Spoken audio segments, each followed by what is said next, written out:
I'd like to start, if I may, by asking each of you to give us not a full biography, because time wouldn't permit it, much as we'd be interested, but a little snapshot on how you got to the position that you are in today, starting with you, Sally. I'm not sure. Oh, I have. Good. Very nice to be here today. Didn't go to uni, fell into the line of least resistance of following my parents in hospitality, and then ended up in sales and marketing, which I absolutely loved, and then made a transition from sales and marketing to hotel manager at the Lancaster. And it was there when I thought, God, I really would like to be a GM. But I had only been there about 3 months before the GM actually left, and I was meant to be earning my stripes under him for a couple of years before I would then step up and be a general manager.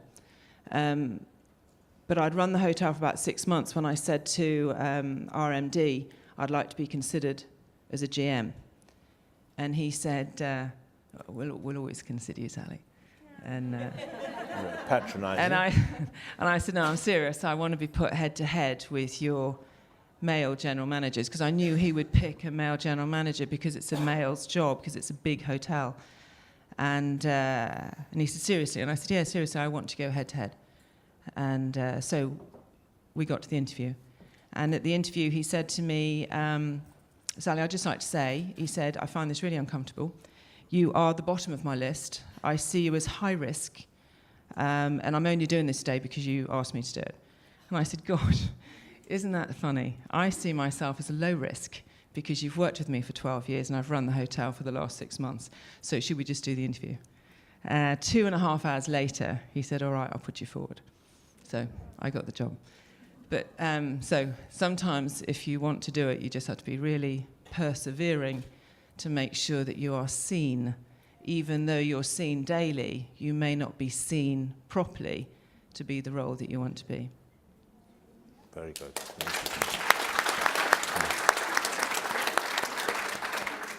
Angela, you're most reluctant to talk about yourself. You said earlier on, but we're going to come to you next anyway. Okay, it's great to be here today, and it's great to be surrounded by housekeepers, because probably a lot of you know that my background is housekeeping. I started as a chambermaid. I came from Liverpool, came for 6 months on a little trip to get away from my parents. I started as a chambermaid at Grosvenor House, and I was there for 4 years. And a few ladies in the room I used to work with, Jane I haven't seen for a long time, Lisa.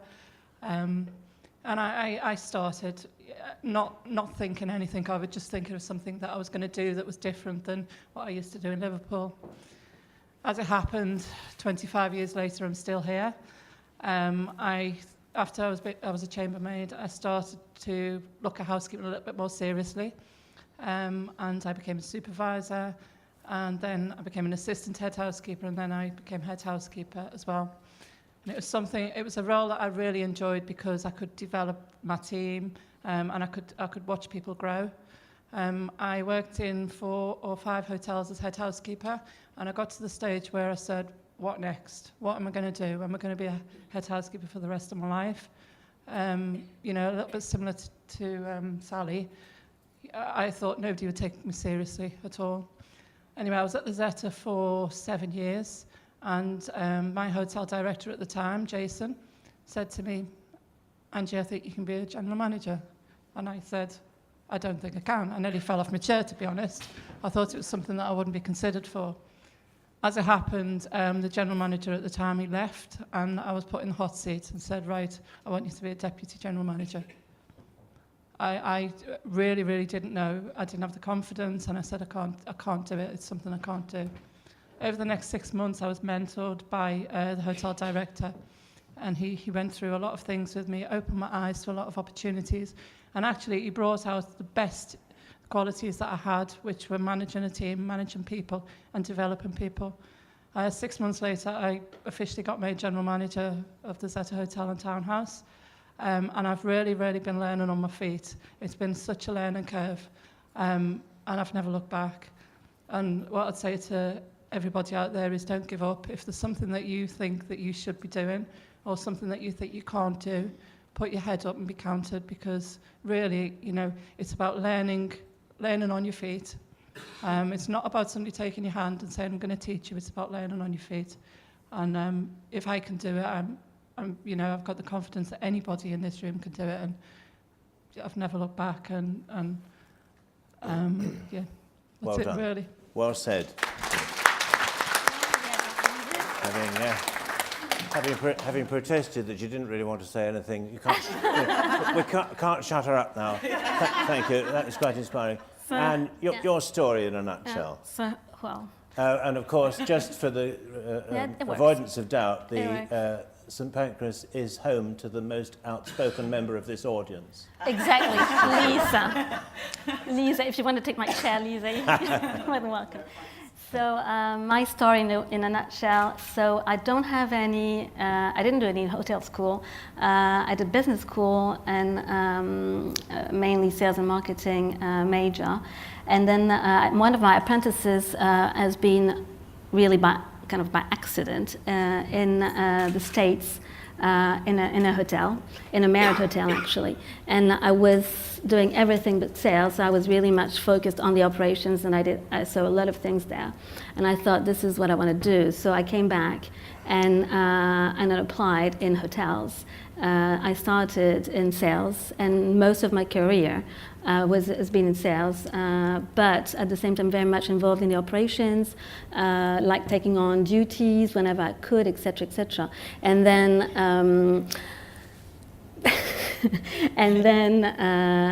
about 15 years ago, so really my goal was, I love the sales discipline as much as operations, but my goals was really to go to area sales or VP sales, because I wouldn't think that anybody would give me the chance to do anything else. But one of my GMs at the time was really my mentor.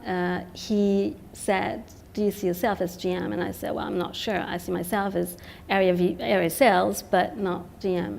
And then I was offered the chance, and that was 15 years ago. So I don't regret it. It is it's been a great experience throughout. And London is a new experience for me, obviously, and it's great.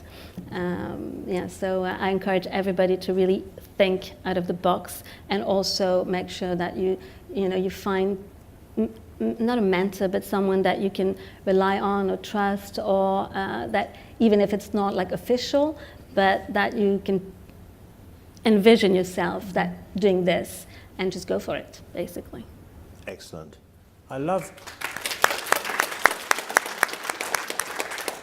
modesty in successful people, don't you, Lorraine? That's why you invited us out, isn't it? Jane. Okay. Good afternoon, everybody. Just like my friends here, it's wonderful to be here with lots of ex-colleagues and friends. So I guess in a nutshell, hospitality management is my chosen career. That's what I did, College of Further Education in Wales. And I think for me, consolidated, I had a fantastic student placement. And I know over the next half an hour we'll talk about lots of diverse avenues and examples. But for me, it really consolidated how wonderful it is, if you're a student, to have a good experience. And if now that we're at more senior levels, supervisors, managers, whatever our title is, we're all in charge of people, to give all of those people a wonderful experience, because we talked about retention, that's where it starts from.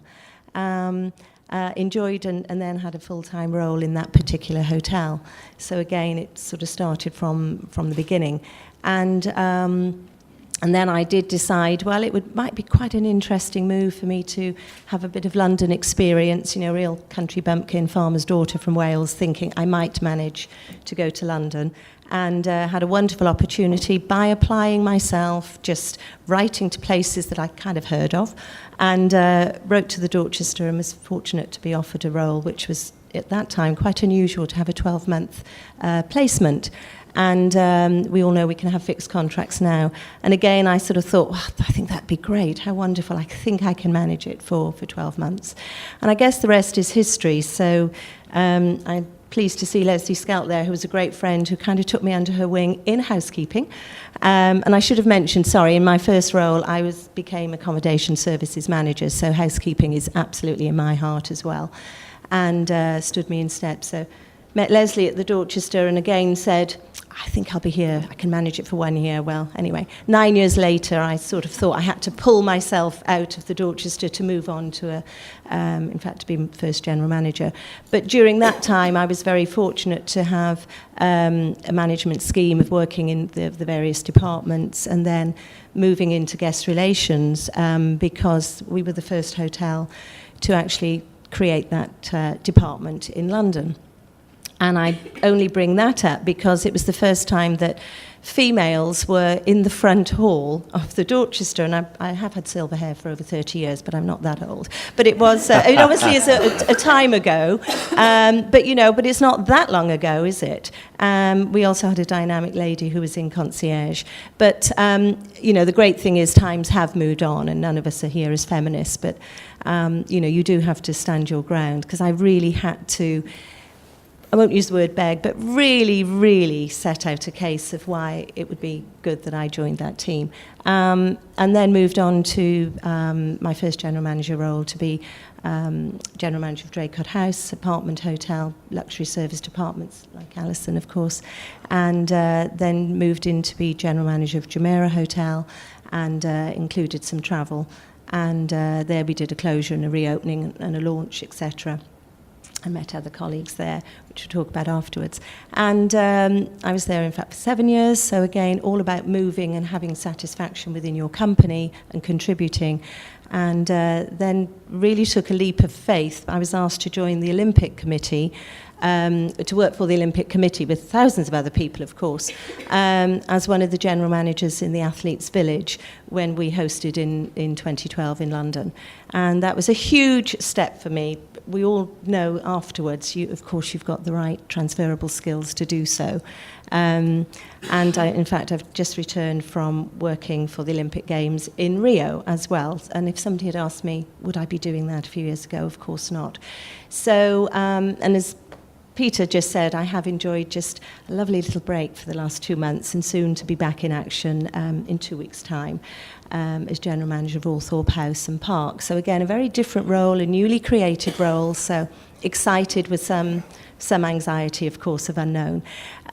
So I guess to conclude, it is all about just following your path, having a plan, but perhaps taking a few leaps of faith as well, and wonderful people on the way. But looking forward to chatting to you over lunch too.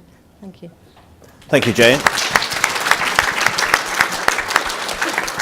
In case you've ever wondered what a country bumpkin sounds like, now we know. Thank you for that. And lastly, but not least, Alison. Okay, well, there's another one here. I'm also Welsh, and I escaped from Wales and came to the bright lights of London. I didn't start in the industry until later in life, actually, until I was in my 30s. And I started in administration and education. And I went and worked in the hotel in Malta, and I really loved it. So somebody suggested that I do a degree, so I did a degree in hospitality in Bournemouth University, and had a year out in Malta, and absolutely, really, really enjoyed it. And so I started in the industry at 30, which is fairly old, a few years ago. And I was lucky to be taken on by Thistle Hotels, and really I did a graduate management training with them and did all the departments, worked my way up, became a general manager there, and then moved on to Cheval Residences about 12 years ago, and have worked with them and managed 5 of their residences in London. So that's in a nutshell. Well, it certainly is. Thank you. You've all made it sound a little bit easier than it must have been, but there are some common threads running through it. Now, we've got lots of questions for you, not an awful lot of time, and hopefully 1 or 2 questions from our members and friends in the audience. But one that I'm on a little bit of thin ice putting to you, really. But how do you think women differ, if at all, from their male counterparts in the way that they approach management? Managing people, managing a team. Do you think that because you're a woman, you would do it in any way differently from how a chap might do it? Let's start at random with you, Anne. Obviously, this is kind of a tricky question, because I believe that it doesn't only depend on whether you're men or women, obviously, but on your personality, on your background, your education, your culture. There's a lot of different things that that that we need to consider in there. If I would take a few things to answer that question, though, I would say maybe in a way more organized or balanced, just because that's what we have to do in our lives, basically, between the family, the children, the hotel, our associates or employees, our guests, etc. So probably more than a man, but I don't like to say this because right now, I mean, you know, if you don't have a strong family to help you in the back, and a strong husband or partner or whatever it is, then it's not easy. So you don't get there. So it's really, I mean, it's not an easy question. Maybe more on a daily basis, though. Maybe a little bit more human, or listening skills. Attention to details, but it varies so much from the personality that we have that, yeah, it's not an easy question. No, though, but thank you for giving a thoughtful answer, because I think it's a good question, and attention to detail, of course, is at the heart of being a good, being good in any role, in the hospitality industry. Sally, you mentioned earlier there was some scepticism from your employers that you were up to the job. In part, I detected from your comments, because you were female. So how would you respond? Yeah, I think that was there. I think once I got the job, the thing that I felt needed to happen was, and I'm not sure this is a male or female thing, but it was certainly something that I wanted across the business, was to have no fear in the business at all, and to allow people in meetings to speak freely and honestly. With no censure. And I think otherwise people will tell you that the hardest thing I felt as a general manager was having the title of general manager, because that in itself, people think, oh, well, I can't tell the general manager. The general manager won't want to know that. Well, actually, the general manager does want to know that. So the title for me was actually quite an overbearing, heavy thing to carry.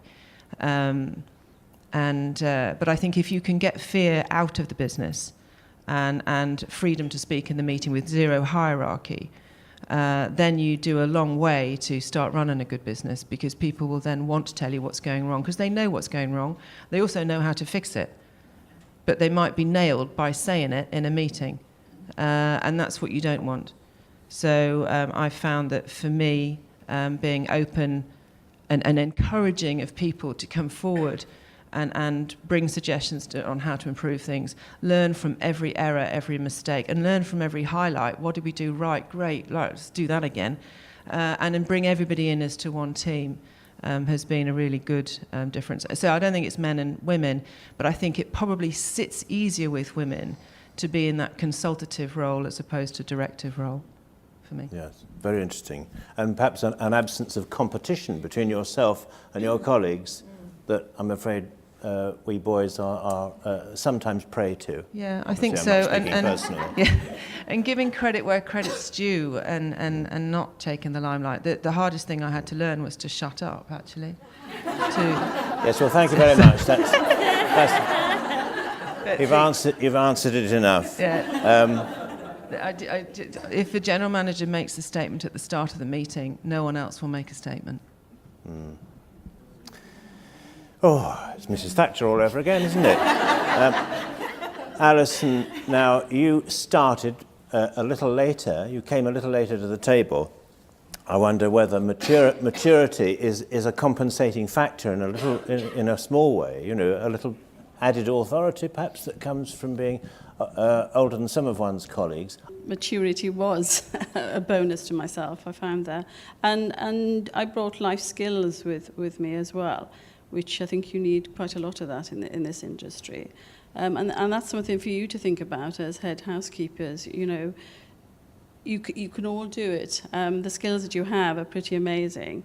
And of course, you manage staff, you develop staff, you coach staff, you manage change, you manage budgets, and you have a lot of planning and organisation to do. So those are all necessary skills that you need to become a general manager. Yes. Okay. Thank you. I think, Angela, it's time to hear from you again. Do you detect any difference in the way that you run your business as compared with your friends who happen to be male doing similar jobs? No, not at all. I think sometimes the male approach may be a little bit different than the female approach. If I can say that, sometimes the female approach is a little bit softer, a little bit more measured, if I could say that. Sorry if you guys want to just pop out for 5 minutes. No, but absolutely no difference. I think the combination, at the moment I've got a hotel director who oversees the 3 hotels, and I think the combination of me being female and him being the male is very good, because areas where he might be a little bit harsh, then I'll kind of soften him up a little bit. And I think the staff, I think from a housekeeping background, you're like the mother of the hotel. You're like the person that everyone goes to, that they know they're going to be honest and they know they're going to get empathy from, and you can't lose that. I think that for me would be probably the biggest difference. Yes. Yeah. Fascinating. And Jane? I think really just reiterating what everything has been said, and I also think it's not who is the best general manager, a male or a female, and I think it's important to identify that there are different skills naturally. My husband is actually a general manager as well, and we are like chalk and cheese in many ways, but of course it's all about a balance within a team, isn't it? And I do think that females in general would have a more organised approach, and in particular, again, I think we just take that extra time to choose the best style, to get the best out of a person, a process, a public relations exercise, an ambassador role, whatever it is. So I think it's just being aware that we have a different skill set and using them in the appropriate place. But it's about a balance of the whole team, of course. Great. Thank you. Well, I think we've exhausted that one. The next question on my list is really to ask you what experience you think a person needs under their belt in order to become a good general manager. And you've covered that to some extent already in what you've said. But I think we're thinking here about the inbuilt bias that once you've reached the top in a certain discipline, like you've become an executive head housekeeper, or you've become an executive head chef, or you've got to the top in sales and marketing, you think, well, that's it, that's my career, that's what I do. But several of you have proved that actually you can leave a specialism that you've got to become very good at and gone on to become a general manager. And there may well be people in this room who aspire to actually the top job in a hotel. So what experience, what qualifications, what characteristics do you think are essential in making that leap? And a short answer, perhaps from each of you. If I start with Allison, we'll work our way back this way. I think being self-awareness. Sorry. Self-awareness is one of the things. I think that's quite important. And there's other various skills. Life awareness. Being persistent, I think, is one of them. If you want to move from a certain position and move up the career ladder, it's knocking on the doors and being persistent and being heard and being seen. I think you made the point about being noticed, so you're amplifying that. Yes. Thank you.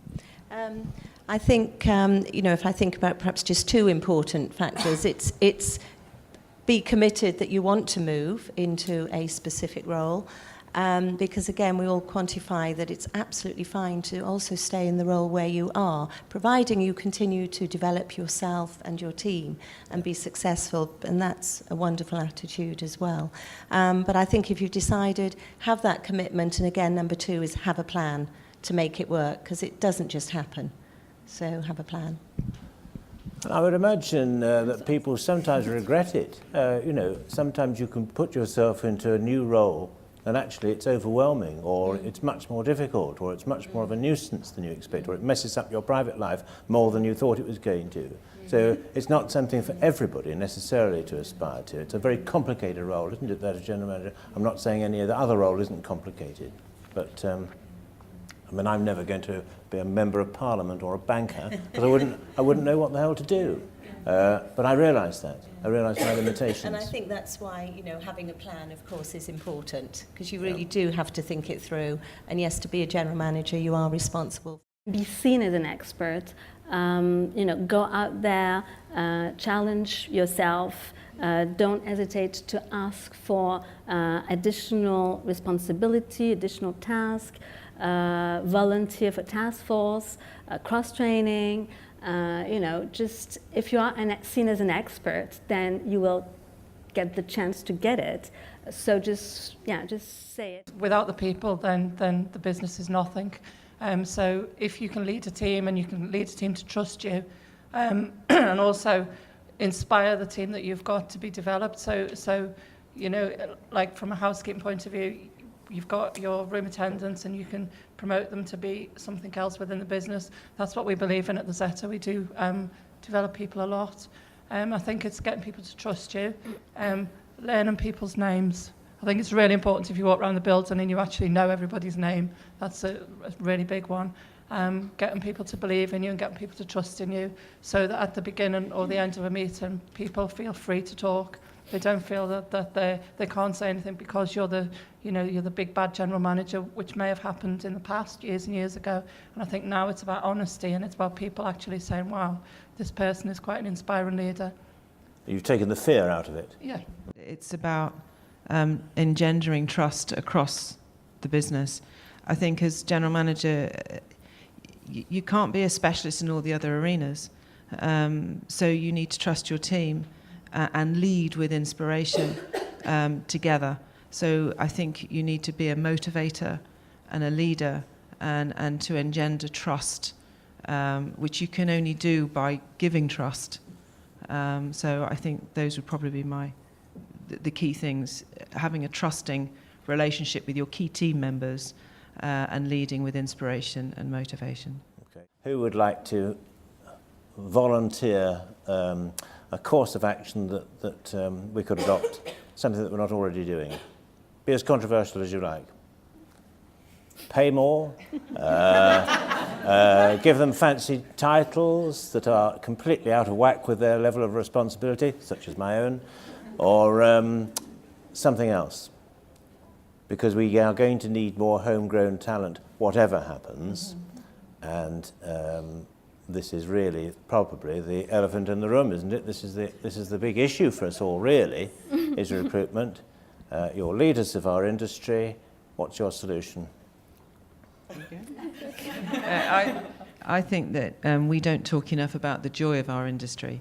I've got 2 daughters, and they hear me bang on constantly about how exciting our industry is, the jobs we do, you know, the music bands that stay with us, the sporting teams that stay with us, the people we bump into, the jobs we do, the way we dress the hotel, the parties, the events, and the transferable skill sets that are in our industry.